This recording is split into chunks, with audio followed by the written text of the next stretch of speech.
talk a lot about buying football cards on this channel, and we use eBay sold transactions to gain a better understanding of where certain players and certain cards are valued at, so we can pinpoint where we want to buy in at. So now in this video, I want to pull back the curtain and share with you guys all of my actual eBay sold data for the past 90 days, which specific football cards and which price points I have sold them at.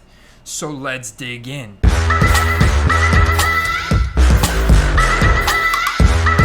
Alright guys, so here we are, and I've done a lot better in the past 90 days this time, ever since I started doing my listings on my computer, getting them set up there as drafts and then taking the picture with my phone and letting it rip. I've done a lot better, so I've actually got 246 items right now in my store, which is great for me because, as you guys know, if you watched my last time I did this, I really struggled with balancing life and creating content and everything, fantasy football and everything else, while also taking the time to make sure all my cards were listed. So I still only have a fraction listed, but doing a lot better with 246 active, 52 sold, 13 unsold, $1,437 in revenue in the past 90 days. And you can see here I had one that I had to ship out today, and they'll list the ones that you can potentially send offers to buyers. I don't really do that because I haven't had a ton of success. I normally let people offer me. So we're going back here to the beginning of July, end of June.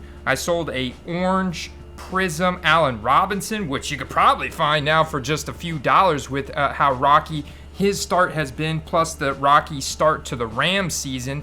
And $15 was very nice because I bought that card for a couple bucks as part of a lot deal that I got up back at Marketplace, and I'll talk about that as I go on. The DJ Moore Select Field Level Silver here for $60 was a little bit of profit. You know, I only had a few dollars into that card. I would say about $10 plus the $30 to get it graded. So all in all, not a big profit on that card, but moving the volume and generating a sale there.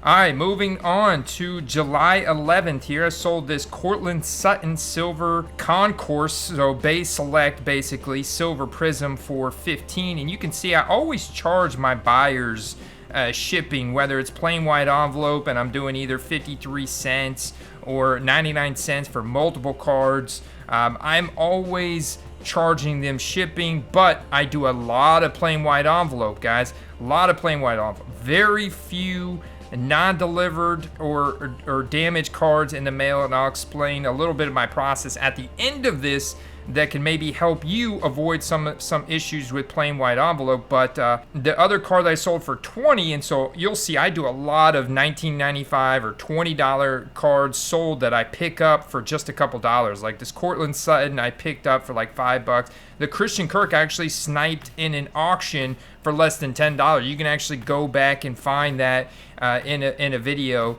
in a down period for Kirk, you know. And so July 12th sold that for $20. Moving on. We got to move through these a little faster. All right, a lot of Tua base field levels here for $50, 4 for $50, and I could probably get a lot more for those now, you know. So 4 for $50 is a little bit over 12. So you can see this card is still a base card from Select of 2020 when it went retail. So you could see here, and that one's damaged. So okay, you got to take condition into consideration. Here's a good one that went for $20 with free shipping, or one for around 10 to 15. So honestly, all in all, getting 12 per, plus I charged them the shipping, so it's not like I'm absorbing the shipping cost in that, was very good. It wasn't a big profit, but it was nice to move that volume, and I think this is a fantastic week to sell Tua. He's one of my top guys to sell this week because they're heading into week 3 now, 2-0, facing the Buffalo Bills, and his cards clearly have gone up, like especially if you looked at his Optic Hollows or his Prism Silvers or any of his graded card PSA 10s. All that stuff has gone up considerably. Rookie ticket autos up 100% from where they were before the season. So, this was back in July when he was coming off of that draft hype. He was having a lot of hype in the summer. So, yeah, made a nice transaction there. Also, this Chris Godwin autograph card that I sold for $30 was one of the first cards I bought when I got back into the hobby in the summer of 2020. Held it at ComC for a while, got it back, sold it for 30. I think I spent $14 specifically on it when I bought it.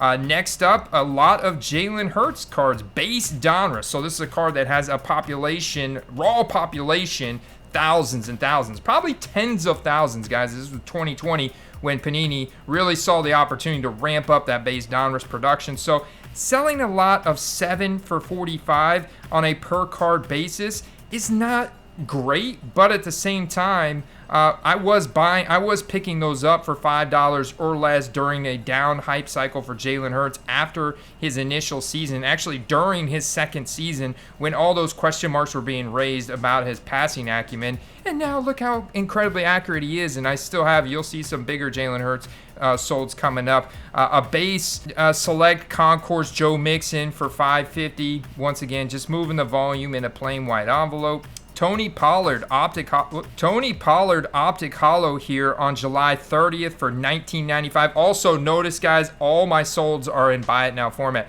That's just one thing that I do. I don't like to mess with auctions. I don't want to have to worry, is that player going to in fact break out, or are they going to get hurt, or is something bad going to happen, their team just underperformed, they lose, and I don't want to risk that, so I just listen to buy it now, man. I'm in no rush to force that sale. I don't have to do this as my day job, so I'm fortunate enough. This is in fact my hobby or my side venture, so I'm not forced to make any sales. All the money that I use to buy cards and invest with is disposable income. I'm using entertainment style money that I would otherwise spend on fantasy football, daily fantasy, splurging on some beer or something, so it's kind of like that. I always encourage people not to overextend yourself with sports cards. It is harder to sell them. But Optic Hollow, Tony Pollard. Love Tony Pollard. Already had a big breakaway run last weekend against the Bengals. Expect some more of those this year. Optic Hollow. I bought this card for less than 10. Sold it for $19.95. Plain white envelope. Same thing with this Josh Palmer, baby. Bought this for less than 10. Limited availability of his rookie cards. You see here, July 29th. Sold this for right at $20. So 2 clear double ups there on those cards. And then I did liquidate my my Tua, so now we're getting into the beginning of August here. So before we go to Tua, we'll do the lot of Brandon Ayuk cards here. Base cards, plus I had an optic, so an optic hollow, a pink optic, a base prism. So one good thing you want to sell cards, guys, give people the feeling that they've got financial room for growth in the card. This wasn't a big profit for me, but these kind of transactions are important. You see that positive feedback received? You want to become an eBay top seller where you get more money for your cards and people trust you? Well, you move the volume, man. Move the volume, even if it's only a couple dollars of profit, or even if it's a break even sometimes. It's good to get into that flow, build that muscle memory, also build the reputation, the credibility on eBay that people want to buy more and also pay more for the cards from you because they trust. I made a big transaction August 9th after considering several offers on this card. I had it listed at 200, and sure, it's gone up since then, but has it really? I mean, yeah, I could have got full price for it here at $200. There's a lot for $210. So even right now, I feel still very good about my sale because I'm looking at these transactions from this week as more people realize that Tua is actually playing really freaking good and the Dolphins are 2-0. They're putting more of their cards up for sale on eBay. That means I have more competition to deal with as well. So another reason just to get your cards listed preemptively whenever you have availability and then sell them. And here I sold mine August 9th for $170. Still feel very good about that transaction. Guys, I bought the card for $30. I submitted to SGC for $30, came back. Obviously there's a little bit of shipping overhead in there with SGC and stuff, but there was several other cards in that order. Came back at 10. Hit the lottery there, made a very nice profit over a double up there on that card. Then I had a couple more, totally cashed in on this one, and this is a great example of how 2018 contenders rookie ticket autos are considerably rare. There's not a whole lot of Dalton Schultz rookie ticket autos on eBay. And you also want to take into consideration which one's the base and which one's the short print variation. And so I was able to sell this one for $44.95. I bought this card on eBay for less than $20. I want to say I bought this card for closer to $10 in an auction. The important thing there is to note is that it was in an auction that I sniped at, that was ending like during the week, in the day. This card I've held for a while. It was terribly off center, and so I was fine liquidating this at $9 here, even though it is a DK silver. You know, it was a card that I broke even, maybe even lost a few dollars on that card, but moved the volume, plain white envelope. Now these Alan Lazard base prisms, you're gonna see another one of these coming up soon. Sold it for $7.50. This was a card that I did buy in a small quantity of, I think from either ComC or Beckett Marketplace, back towards like the middle of the season of 2020, actually, for like less than $1 a piece. So totally fine selling it for $7.50 here. Alan Lazard doesn't have a ton of rookie cards, so I'll take any hype spikes. This one maybe only made a couple dollars of profit. Actually got this card in one of my very first trades. Actually was my very first trade that I made with patron Ross, and it was a great trade. We had a few, like a handful of cards that we traded back and forth between each other, and end up selling this one almost right away, August 10th. Had it listed for 20, sold it for 17. I'll take the hype I could get on Trubisky. I knew I did not want to hold Trubisky cards going into the season. He's already had an anemic start to his season, so not trying to extend any life cycle on that one. Another Tua, and this is like not color matched, like the highlighter yellow to me looked ugly, so I listed this for 20, accepted the offer at 13, plain white envelope, out the door. This was cool because I pulled this from a pack, and you could sell this. This is what I'm talking about, of rookie hype, and just making it look good in the picture here. Sold it for $4.95, plain white envelope for a base card. That's pretty daggum good, man. August 14th sold me a nice little Gabe Davis, and what's important here, look at the quality of that photograph, making it just pop, man. Sold that for $7 for a base mosaic, or even just a, you know, a little color parallel mosaic. Looks great for Bills colors. I was totally fine selling that for $7. Only had like $1 in that card. It's another dollar bin card. This one I sniped in auction thanks to the Hitman. He knows I'm a diehard Tampa Bay fan. Sent me this in our Discord server, which of course you guys can get access to, patreon.com/footballcards. The Discord, the giveaways, the articles, the backstage pass, the Keep 'em web app, all that kind of cool stuff. But he sent this to me in a DM in there, and I was like, whoa, okay. All right, so I shelled out the cash to snipe this. Guess how much I sniped this card for? It was like $35 plus shipping. Got this card for $40. Yeah, everything has its price. It looked incredible on my wall, and the card was in very good condition, and I listed it for like $110, but I'm gonna take about $100. I took $95. You see, I charged shipping, and that was some really nice bankroll to put back in my pocket to then reinvest in other cards. Skipped ahead. Okay, no. All right, next up is another card I pulled from a pack here, man. A Chronicles Draft Picks Optic Hollow Drake London 1443, or maybe I bought this one off of eBay for just a few dollars, like under $10, and then turn around, sold it in a buy it now off the rookie hype there for Drake London. This was August 15th, so didn't even wait for the season. Then I sold another lot of some non-serial numbered blue, different paralleled, not all of them non-serial numbered, fairly common, right, optic lot here for $25. Held those cards for a while as well, so totally fine selling those in that manner. Not a big profit, but probably, you know, at least a few dollars, I would say. All right, this one was a nice solid double up because you guys saw this in a mail day from a couple months ago or less. This Josh Palmer auto rookie ticket blue. Yeah, there it is. Sniped it from a DC Sports 87 auction for $26.32 out the door, and sold it for $55 and a buy it now. Maybe could have squeezed a few more dollars or held on to it, but once again, trying to move volume, keep that wheel turning, and keep my eBay store, my eBay feedback building up. Same thing with this base prism here, but it's Deebo Samuel from 2019. Base prisms can disappear kind of quick on guys that are as hyped up as Deebo. So I was able to actually sell this for $15. So easy. Yes, I'll take it for me, especially whenever I had a lot. I have a lot of base prism Deebo Samuel cards I was buying from Star Stock and ComC and Beckett Marketplace in like mid-season of 2020 and summer of 2021. for very cheap, just a couple dollars per. All right, next up I have my big Dameon Pierce flip that I made on August 19th of $60. This was a card as well that I bought for very cheap. Dameon Pierce here, you can see that I sniped it in an auction for $8, $13.65 out the door. Sold it on his preseason dominance appearance, hype spike, man, and now he's not getting the opportunity share to warrant this at all. I'm sure there's transactions much lower than this since the season started, and it's, you know, the Houston Texans still, they're struggling.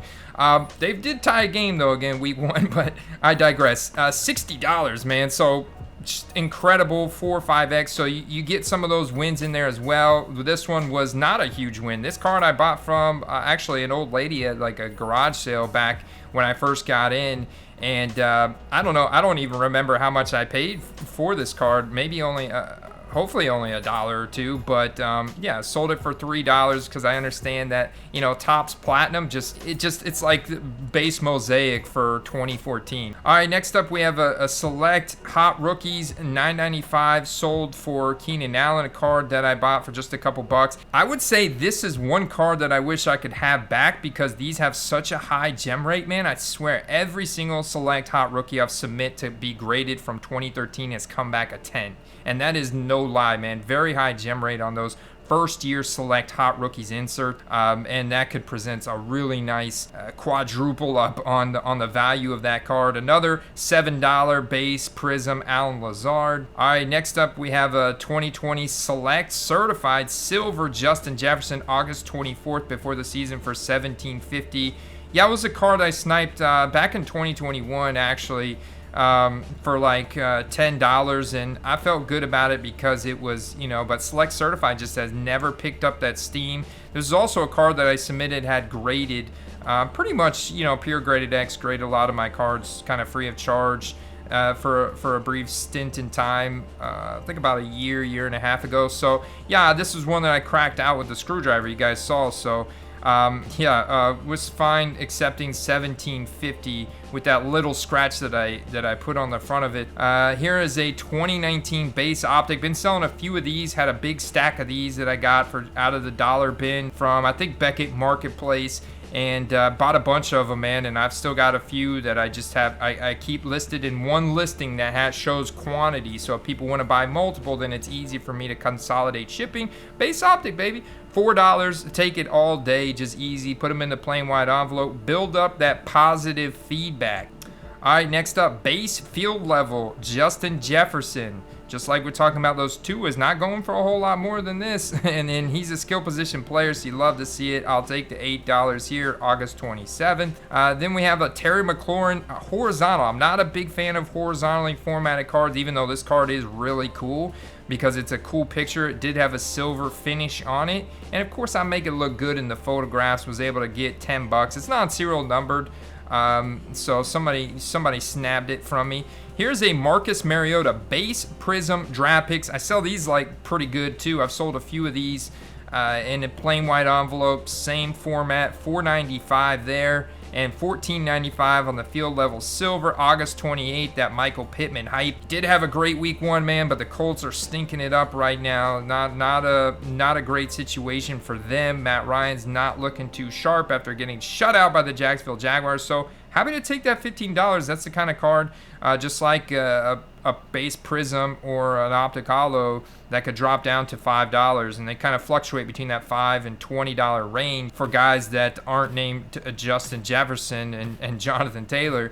And he is dominant. Like, you know, I could probably hold and squeeze a few more drops out of that card, but why? You know, go ahead, take the money, take the transaction, keep that wheel turning like I'm talking about, guys.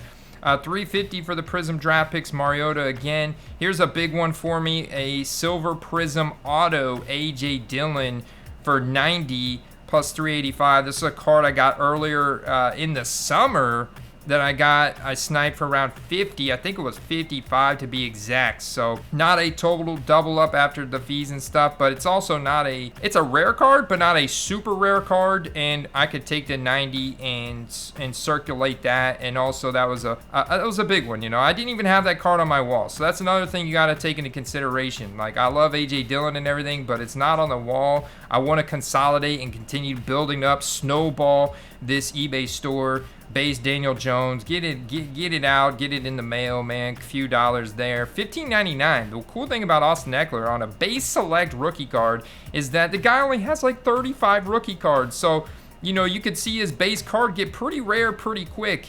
And I could sell these for $20 all day. But earlier in the summer, I was buying this card for like $5. I know I showed you guys in a mail day, and I was like, dude, look at this. You know, Austin Eckler. It's okay to buy his base cards for a couple dollars. This person had bought a lot here for me for $40 on these 3 cards, and I was like, heck yeah, man, let's do it. And it was all 3 of them went in a plain white envelope. And what I do, because you can't stack 3 top loaders on one another, I put them in card saver ones, guys. Put them in card saver ones. If you're doing multiple items in one plain white envelope, put them in card saver ones and then stack those on top of each other because they're super thin, and put some painter tape on each side to kind of secure it up. And then you know, some people use their label printer, their inkjet, you know, laser printer to print out a sticky label that you just slap on the envelope. And some people buy the envelopes or the rigid brown eBay standard envelopes. I just use a plain white envelope that I get from Sam's Club, but it's a perfect size for this type of card saver. And then I'm also taping my label on the outside with that heavy duty clear packing tape that I get in quantity from there as well. So, you know, overall it creates a pretty secure, pretty safe envelope that I've had a lot of success with. All this, most of the stuff you guys have seen has gone out. Anything over 20 goes out in a bubble mailer with tracking. Anything under 20 goes out in a plain white envelope for me. And I combined these 3 together here, the Mike Williams, the base, but silver out of the box in 2017, the Saquon base, and the Terry McLaurin base silver from 2019 select concourse. This was a big one for me, but it had a slight corner ding, and it wasn't on my wall. This is another one I had in my box because I was gonna get it graded. And then it's also not a true rookie ticket auto, but it is an on-card auto, and it is rookie ink. Sold it for 90. This was a card I bought for like 50, 60 out the door. Sold it for 90. Paid about similar what the AJ Dillon rookie ticket auto. This Kadarius Toney I sold, and then it was canceled, so it's actually not reflected in the owner because this guy here, avoid him, Joseph Oved. He's the one guy I didn't censor out because he didn't pay me, that dirtbag. Don't commit to buying a card if you're not going to pay for it. It's the dumbest thing ever. So yeah, that one is on here but canceled, and then I relisted it. This one sold for 90 plus the 385. So yeah, man, great transaction there. Positive feedback received. Nice little sale to rotate back in. You guys saw I bought an even nicer Mike Evans card through networking and meeting new people here through the quest. Shout out to Trent, man. Now I got a silver prism auto, red prism auto from 2014 out of 35 that I got for him. Cut the camera. No, when I first got into the hobby back in early 2020, I bought some basketball cards, not really knowing what I was doing at all, just buying lots of basketball cards because I knew they were hot, the whole Last Dance thing. So there's just a few on my store that have, like, you notice, like, the picture's not even great. This card's like sat on my store forever, dude, and someone bought it, and I'm like, okay, yeah, I want to get rid of all those basketball cards. Don't buy any. Have not bought any basketball cards since, I would say, April of 2020. So yeah, this was a nice flip, man. This Pat Freiermuth rookie ticket auto for 40. There we go. All right, so yeah, sniped that card for $15.50, $22.58 out the door. Sold it for 40. So yeah, I was super stoked about that because if you take out the fact the shipping on that, then that was a really nice transaction for me there. So that just goes to show you the market size, the age, man. He's also been very productive. You look at my tight end hype index, he's pretty high up there. So that was a great flip to recycle. And then a couple big flips here recently. Now we're into, middle of September. Another Terry McLaurin base optic for $447. And my Jalen Hurts, field level silver, man. Bought this during the 2021 season for, man, right under $50 if I remember correctly. Probably could have bought an even better deal at other points, and probably should have bought more now. Obviously, well, you guys know I've been touting Hurts for a long time. Finally sold this for $110, and the guy paid straight away. Super happy to make this transaction, man. And yeah, another card that I really like, but not on my wall. Not perfect condition. A great condition, but not perfect. And you know, wheeling and dealing, baby. Love to make that transaction. Another base field level Justin Jefferson. Yeah, I was buying a bunch of them, man. A bunch of them last year. Base 2006 Bowman Chrome Drew Brees, but this is the first year of him in the Saints uniforms. It's kind of like a Saints rookie card. A lot of their cards that year have like the Saints logo and this and that, but this one's actually got him in the Saints uniform. Also, Bowman Chrome from 2006, very popular brand. I was buying these for 50 cents a piece. I have a stack of them, guys, I bought for 50 cents a piece, and it's just putting in the legwork of listing them. But I'm happy to now sell them for $2.95 now that I'm way more efficient at listing cards and stuff. And another lot of Justin Jefferson base field levels. This one went for $34.95 plus $3.25 shipping. This was after the week 1 spike game, or actually heading into the week 2 game there on Monday night last Sunday. And $34.95, I was like, sweet, man, because you could see I've had these listed on there for a long time, and finally sold it. And then this card I cracked out of a BGS 8 slab and made a nice little profit off of this card right here, this Lamar Jackson base field level rookie card, $125. Now I can recycle that into something different for Lamar, another card that was no longer on the wall anymore. But you can see, man, if you got anything in 8.5 slabs, crack those things out and sell them raw. You'll do just fine. And then the last one's that Terry McLaurin from today. All right, guys, that's all the time we have today. I hope you guys enjoyed this video and this look behind my actual eBay sold data. And it's all about building that snowball effect. You know, in year 1, in 2020, I was making little moves, less big, not very many big moves at all. In year 2021, I was making a little bit bigger moves and a couple big moves. And then now in year 2022, I'm doing even better, making even bigger moves while also liquidating a lot of the stuff that I was buying in 2021, the more base stuff. So it's all about building up that snowball effect. And as your eBay store gets more and more feedback, positive feedback on it, you become more and more reputable. People, and there is an eBay algorithm, just like YouTube or Instagram or Twitter, you know, where they, depending on how popular you are and how often your listings get views, this and that, they're gonna put you up on the front page because they know that people from more often than not will buy from you. And so as you become more popular and do more and more, you'll be pushed up in the eBay algorithm more and more, which is going to make it easier for you to sell cards. So it's literally a snowball effect. So keep working on it. I'm far from being, you know, Card Collector 2 or DC Sports or any of these guys, big boy sports cards. This is not my full-time job, it's my hobby, but I'm continuously working better and better. And I'm all about full transparency here, guys. Not only sharing with you guys the successes and what I'm buying, but also what I'm selling and the whole 9 yards. So hope you guys enjoy this video. I'll see you in that next one. Peace. Enjoy the game tonight.